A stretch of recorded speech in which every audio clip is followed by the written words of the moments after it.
wrestling fan open mic night. A review from Gavin Knotts, your favorite part-time podcast host. The YouTube channel that's bringing you the news. If you like wrestling and you like people who talk about wrestling, Gavin Knotts is here for you. And tonight, Gavin Knotts is going to host another wrestling fan open mic night, where he shares his opinions on wrestling. A wrestling review. Gavin Knotts is going to host another wrestling fan open mic night, where he shares his opinions on wrestling. Hi guys, welcome to this very upload for you guys exclusively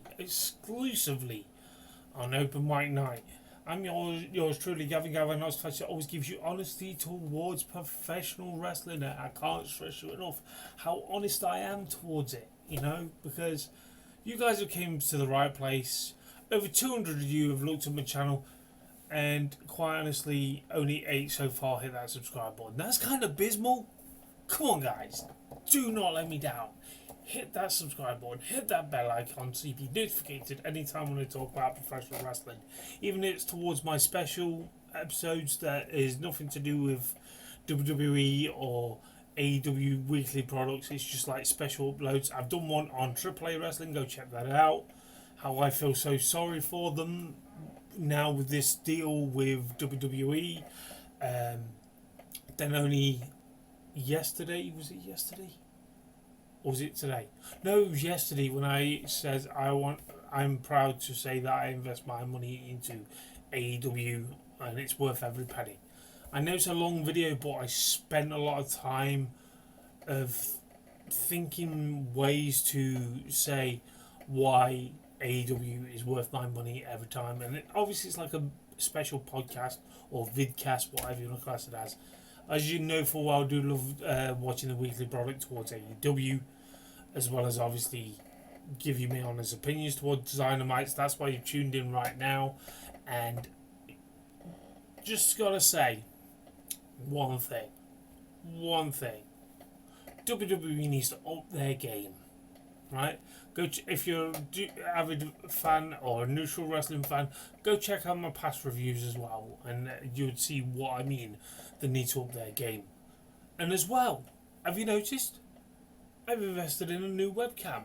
You know, what a way to start off the channel to the progression, starting from my mobile phone the way I did back in 2010 on my main channel, which I've left that behind now because obviously I moved into a new house. That's why I started the new channel, fresh new start, and obviously fresh entity to where I could talk about professional wrestling. Because at the end of the day, a lot of people did ask me when am I coming back to talk about professional wrestling. That's why at the moment I've only got 8 loyal subscribers that have transferred over, but they've more or less focused on my main channel towards my wrestling vlogs, which I can actually confirm to you guys at home that I am going Forbidden Door. I cannot wait. I'm in block 103 at the O2. I'm just wondering how Ticketmaster can get away with charging over 400 ticket for the same ticket that I got off Live Nation, which with booking fees and all that was £200. And the hotel I'm sharing with my mate Paddy, I'm going with my mate Paddy, who I went to meet Mark Henry and the TNA World Champion Joe Henry. That vlog I can't believe on my main channel, that is near enough 1,000 hits. 1,000 hits, let that sink in, and I had a great time. So go check off my previous vlogs from All In if you want on my other channel. You're more than welcome to. But there's a lot more things coming very soon. Obviously I'm going to be starting doing prediction videos towards pay-per-views and have guests on. You know, there's a lot of entity towards obviously bringing to Open Mic Night right here on this very platform. You know, because at the end of the day, I love talk about professional wrestling. I'll have guests on that either love to talk about professional wrestling or been in a wrestling ring. End of the day, the world's endless when it comes to Open Mic Night. And just for your information, it is early hours in the morning in the United Kingdom. I can't stress you enough because I've just finished watching Dynamite, and I'll get on to Dynamite in a minute. Plus as well, my thoughts and opinions. I might start reviewing Collision. I don't know yet, but my main focus was to watch Dynamite only. But because they moved to a Thursday night, I feel like Dynamite, I'm going to be honest with you, I look at Dynamite, it's been a good show, don't get me wrong, but obviously I wanted more flavour from AEW. They had that with the likes of Dark and Dark Elevation. As people know for well, I would love that to come back, to fill in the void, and to have that probably to go out live before the likes of Dynamite and Collision with Dark Elevation for the wrestlers that don't usually get screen time and so on like that. I've said this for numerous weeks now, and when it comes to the likes of Rampage, I didn't mind it, but it was a Friday night. It was kind of awkward when I was working, and then they brought Collision out. That's on a Saturday night. That's kind of awkward when I'm working. I don't get never got a chance to watch the products towards that. Technically, the only time when I tried to check out Collision was when, do I dare say it, when CM Punk was with the company. That's where I feel like, okay, has promise, but needs more work. And I'm going to say this now, it's a breath of fresh air, like saying this, that I feel like, honest to God, I think the biggest drawbacks from like AEW's history, hiring CM Punk, firing CM Punk, losing Cody Rhodes to WWE. They suit that mold more than the likes, I feel like, what they set out to do in AEW. Even though, yeah, Cody Rhodes, I still swear to God, I literally feel like he's still on the payroll with AEW, sorry. And you can't deny that because he's one of the founding fathers from the Young Bucks and Cody Rhodes and the likes of Kenny Omega getting the ball rolling for AEW, and that's just me being honest with you. But with them moving it to Collision to a Thursday night, could they do it permanently? Could I give you my thoughts and opinions towards Dynamite and Dark pretty much straight after? Possibility. Sorry, Collision. Possibility. The world's endless here on Open Mic Night. Sometimes I may give you my thoughts and opinions towards a how to put it, towards a weekly product, maybe a couple of days later. I do apologise that it depends on my work, personal commitments, quite honestly, and that's why I'm fortunate as of late I can literally try and give you a review as and when I can. It's like with SmackDown, that is quite difficult because obviously love it or hate it with the WWE. I just want to say this, with the likes of SmackDown, I would say this now, I find that quite difficult to watch because the commercial ad breaks. Here in the United Kingdom, unfortunately, we get it on Netflix, but we do not get the continuous feed like Thriller, formerly known as Fight TV, gives off for the AEW. Yes, tonight I feel like it was hard done by, but we didn't have like the picture-in-picture thing. Yeah, fair enough, it was cut into breaks at the right time, where I've stressed numerous times the WWE should do that as well. Put commercial ad breaks, not in between matches. If they do, yeah, fair enough, they do picture in picture, but at least one thing with Thriller, they do a continuous feed. I'm not on commission rate or anything before anyone thinks it. I just pick up that service because I've literally invested my money since 2019, guys. I can't stress enough, since 2019, I've literally enjoyed what Fight and Thriller have actually brought to me as an AEW fan. We're fortunate to have that here in the United Kingdom. I don't think it's available to people in the United States. I could be wrong, but the only downside to it is obviously we have to pay for the pay-per-view separately, and I can't stress you enough, I've invested my money in every single pay-per-view that AEW's had, so I've had my money's worth, and I've enjoyed every minute of it. Sometimes, yeah, I'm not saying this in a bad light, but sometimes AEW sucks, sometimes it's rocking, sometimes it's cracking. But I just want to say this, with AEW Dynamite surpassing, Eric Bischoff really doesn't need to badmouth the likes of AEW anymore than he already has done in the past, and because he's just jealous of the success that AEW has brought in a short space of time, and way surpassed now the likes of WCW Nitro. And quite honestly, I look to the way AEW book things and the way they study things quite honestly, I look at the way I felt towards, like, obviously the likes of Dynamite now for numerous of years now. You know, yeah, fair enough, it's not been that great sometimes, but I can never say it's golden. But as of late, within the last 2 years, I've watched it constantly and I've enjoyed every minute of it. You know, they've improved where they've gone wrong. I feel like the biggest mistake, like I said, was hiring CM Punk in the first place. You know, even though, yeah, he may have been an asset at the start, but at least people are latching on what AEW does without him now. You know, it's not about the ratings, guys. It's about the in-ring work, the people that buy tickets, etc. At the end of the day, people just like love to pay for fun at AEW, but I just love what AEW has to offer for its fans. Like a prime example, the first match of the card. Yes, I'm getting onto the Dynamite. I know I've rambled on for about over 10 minutes now, but the first match of the card. The one thing I didn't, it's a weird one because we literally had a, what do we call it, women's championship eliminator. Sorry, I'm getting a bit tongue tied. Plus, I'm a bit tired, so I do apologise in advance if I do slur my words or anything like that. It's not because I'm drunk or anything. It's just I'm tired and I sound a bit husky. I know it's just how humidity my room gets because being on the third floor, it does get quite warm, and I'm literally dripping with sweat on the 8th of May at near enough 3:30 in the morning. Now, obviously, the first match of the card, we had a fatal four-way elimination match between Toni Storm, Thunder Rosa, Penelope Ford, and lo and behold, Anna Jay. We knew full well the likes of Toni Storm would have won, hands down. But what a good opener! Really, really good opener. And then Hurt Business came out to once as tag team competitors. Obviously, Top Flight appeared.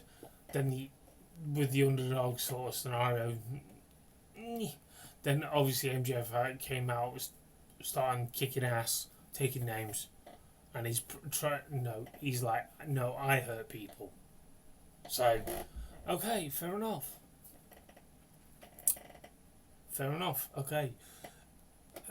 Let's just say MJF with this storyline for him to go out and Hurt Business, it entertains me because I feel like Bobby Lashley, you'll find out next week if he gets the yes or no. I feel like that's going to be a no because they're going to build this up. For once, I want to say this, right? As of late, AEW's got the traction going for long builded storylines, you know, and that's just me being honest with you. And then obviously the Young Bucks are basically waiting near their elite locker room. They go in. They won't tell us what they're actually talking about. I'm intrigued what's actually going to happen towards this. Is this going to be leading to something towards Double or Nothing, or is it going to be a beach break next week? Because obviously the likes of John Moxley is facing Samoa Joe in a steel cage match. I can't wait for that. I really cannot. Then, with the looks of the likes of Nick Wayne versus Rhino of all people, to be honest, I'm loving what they're doing with Christian Cage. I know it sounds daft, but it's such a long storyline. I'm hoping it. The one thing that really frustrates me the most is the way Tony Khan literally has the TV title from Ring of Honor sort of defended on Dynamite. He should keep that on to the likes of Ring of Honor TV. But if you're going to do something, do like a TV title for the likes of AEW's product, which can go between Dynamite and Collision. That'd be just an idea. You know, I know they've got enough belts. So there's the nearest TV titles they've actually got is the TBS Championship and the TNT Championship. But I don't see that being defended that often. Just sell you nothing but no bullshit right there. But Nick Wayne got the victory, which I I wasn't that too fussed about. Then we actually had the what do you call it? The 3-on-3 match between the Young Bucks, Ricochet, Swerve Strickland, Mark Briscoe, and Speedball Mike Bailey. I just want to point this out there, right? Tony Schiavone was saying Speedball Mike Bailey is one of the quickest wrestlers he's ever seen. You know, I know you can big him up, but come on. We've got Pac, we have Sammy Guevara, whatever's happened to him, I know. You know, I won't mind it, the likes of Speedball Mike Bailey feuding with the likes of Pac to show their entity, show what they can do. The likes of him feuding with the likes of Swerve Strickland, him feuding with the likes of Will Ospreay. I know Will Ospreay's a big name at the moment, one of the biggest wrestlers in history, granted, but I feel like he's a big entity towards the likes of AEW. Because I look at the way Will Ospreay has been since he's been with AEW, and it's a long build. He's one of those wrestlers, I would say this, I wouldn't mind him as a champion, although I feel like he's one of those larger than life characters that doesn't need a championship to prove his point and to prove his worth to the company. But I feel like with Speedball Mike Bailey being an interesting asset. And when I see the way his offense is, the moveset, he reminds me so much of a young RVD. I wouldn't mind, I'm not sure if RVD's with WWE or is with a Legends contract with WWE, I'm not sure, but I wouldn't mind when they do the ECW venue that is legendary and synonymous towards ECW and their history. I feel like RVD and Speedball Mike Bailey should have a match. You know, that'd be freaking cracking. You know, and that's just me being honest. Then we had the backstage interview between Jamie Hayter, bigging up obviously towards the likes of okay now, bigging up towards Double or Nothing between her and Mercedes Moné. I like this entity towards Mercedes Moné because you weren't expecting a sudden attack towards Jamie, let alone she's not technically in ring early, she's in plain clothes. You know, could this be another turn to the CEO that is literally going to go darker than before? You know, I feel like she should technically go all dark with just black clothes, like ring gear, change her theme music, because if she's going that dark and sinister route, and she's making it worthwhile towards the Owen Hart tournament final at Double or Nothing between them two. I can't wait to see them two face off. You know, and my God, that had some depth. That had the tournament. I think this is one of the strongest tournaments they've had since the Owen Hart tournament. That's just been me being honest with you, because I look at that and it's fantastic. And you look at the in-depth, which I forgot to mention about, you look at the in-depth with the likes of Will Ospreay and Hangman Adam Page, obviously leading towards obviously a tag team match next week with Don Callis for family members, which is Josh Alexandra and Taneshka. My God, that's money in the back there. They're already building up Josh Alexandra as a big star and a big form in the likes of AEW, which I do freaking like. You know, it's like he's picked up where he left off with the likes of TNA. You know, at least one thing, they're not overshadowing it. Like they've signed wrestlers in the past, like thrown it down our throats. They're doing it gradually, and a gradually build up, and I'm glad they're actually doing that. You know, going forward. Seriously, at the moment, Jesus Christ. I've never known a wrestling tournament in a long time that means something. Yes, Owen Hart's foundation is funding it. The Owen Hart tournament is worth fighting for. I've not felt this passionate towards a wrestling tournament in a long time. To the point where it felt like I was watching something that you would expect from King of the Ring back in 1993 or 1994 when it meant something. You know, gradually over time WWE phased away from it. I feel like that was one of the biggest mistakes. They could have easily done that as a pay-per-view this current day. Sorry, PLE WWE. If anyone watches WWE PLEs, I do apologise. Sorry if I've offended you, but I'm old school. So that's what I mean. It's just like I look at that and I'm thinking, wow, wow, wow. Then we had Okada versus Kevin Knight. We had the Roosh come out, did a beat down towards Kevin Hart. Kevin Hart? It's Kevin Knight. I do apologise. How am I getting them two mixed up? Comedian? Wrestler? I don't know. Don't sue me. But that'd be gimmick infringement, wouldn't it? Anyway, after the beatdown, and obviously Speedball Mike Bailey came out and checked if Kevin Knight, yes, Kevin Knight, was okay to wrestle. And he says, yes, I'm going ahead with it. I was waiting for him to back out and Speedball Mike Bailey will go in place. Even though it was actually a pretty decent match towards that sort of injury angle, Okada got the victory. Now, that's the thing is with that sort of match, you know, and then we actually had the main event. I think we had the main event next. Yeah, I think we had the main event. I could be wrong. This is great. My screen's froze. Yeah, I literally paused that up, didn't I? I realised I didn't even talk about the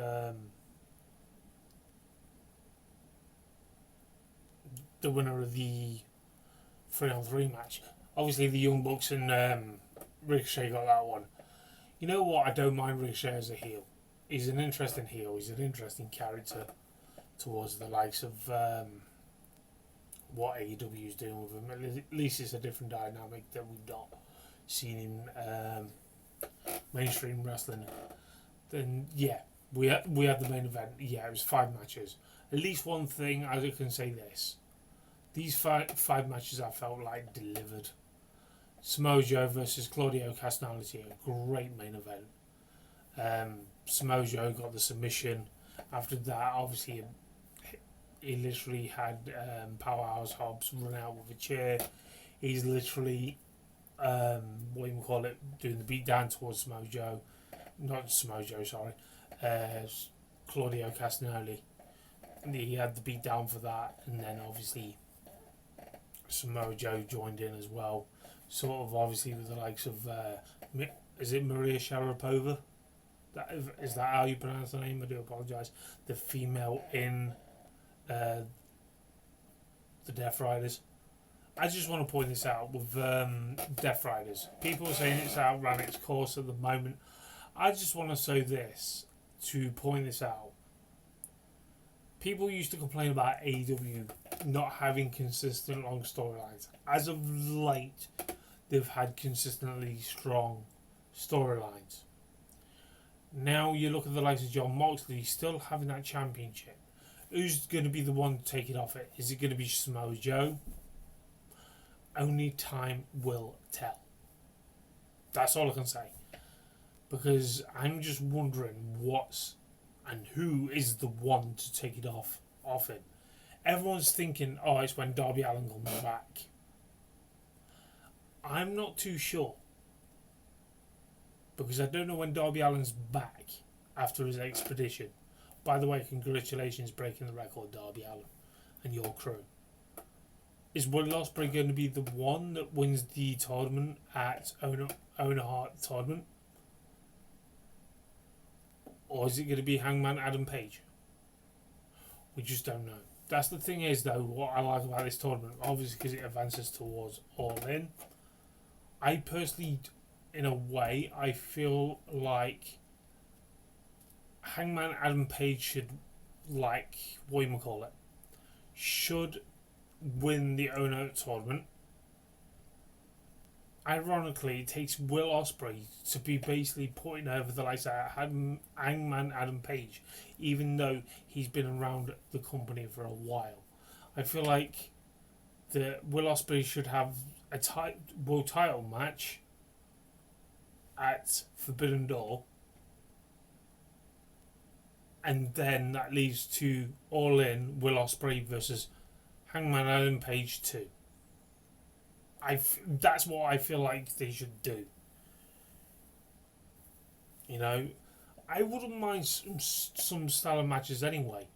I wouldn't mind the likes of, when I think about it,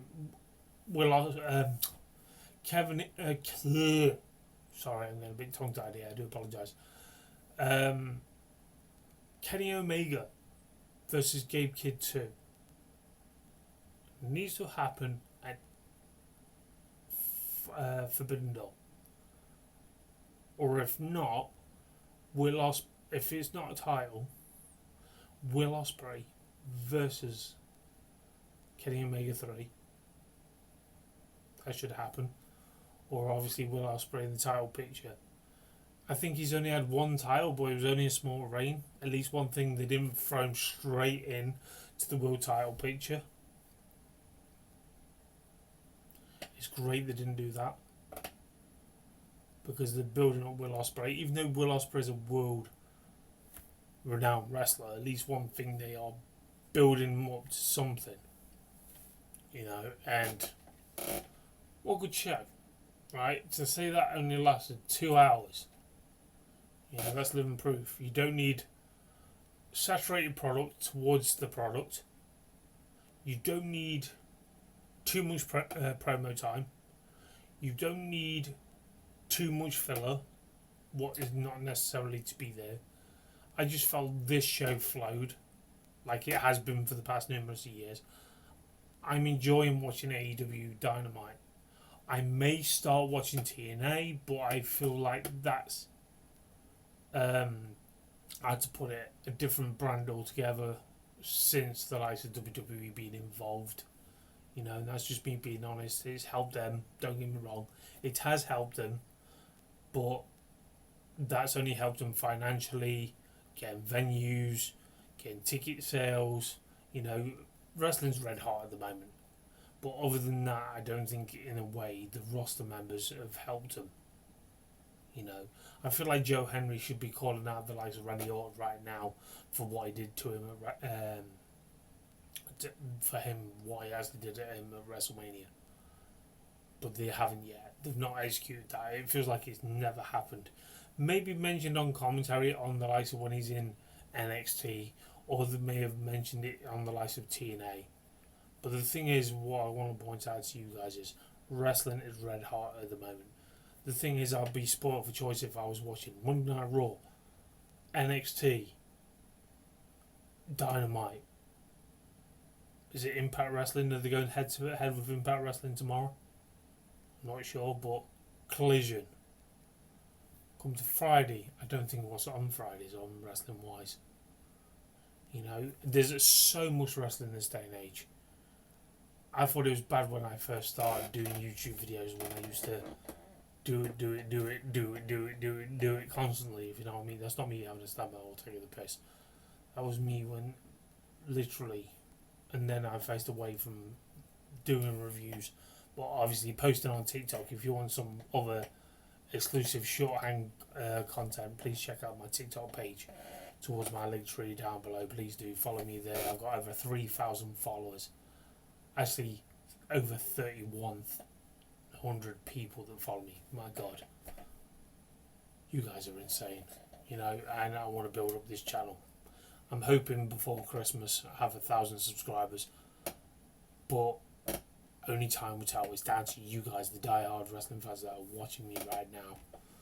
You know, and I do apologise if my eyes like glare to the TV and that lot. Is quite honestly,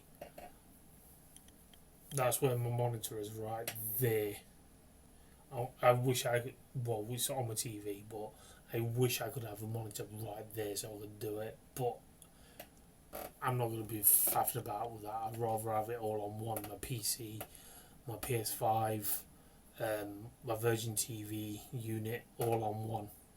And then obviously where my camera is right now is on my Hyperspin PC with all my retro games on there. I've got over 1,133 2,000 games on there. It's got a 12 terabyte hard drive. You heard correctly. That's what's running it. With all retro games, worth every penny I spent on that. And anyway, I'm going, guys. Thank you ever so much again for tuning in. And you know what? Who keeps supporting professional wrestling? If it weren't for you guys, I would not be talking professional wrestling. Let alone,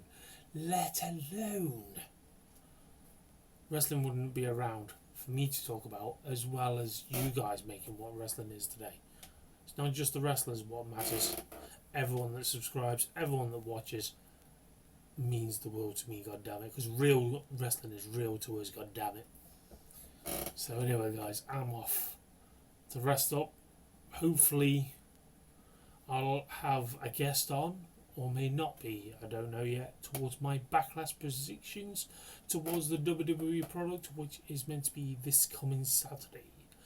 And obviously I will be going on live, possibly through TikTok Live on Saturday whilst watching Backlash. And if you want to join me there, you're more than welcome to. Just kick back, watch professional wrestling, enjoy professional wrestling, even though WWE is not delivering at the moment. And I just want to give an honorary mention. The only match I'm technically looking forward to is Lyra versus Becky Lynch for the Women's Intercontinental Championship. How does that make me feel? That's the only way I'm watching that. The only one thing that would excite me, if there's going to be something interesting between Randy Orton and John Cena, what goes off. But end of the day, it feels like an underwhelming pay-per-view. Sorry, PLE. The only one match stands out to me that I want to watch, even though the build-up has been quite odd and rushed. You can't rush a pint of Guinness. Why rush two Irish women to wrestle? But that's just my thoughts and opinions. Tell me your thoughts, how you felt this Dynamite went. But until next time, stay safe, stay beautiful, stay supporting professional wrestling, and you know what to do. Join the 8 people that have hit that subscribe button. Until next time, guys, catch you guys later.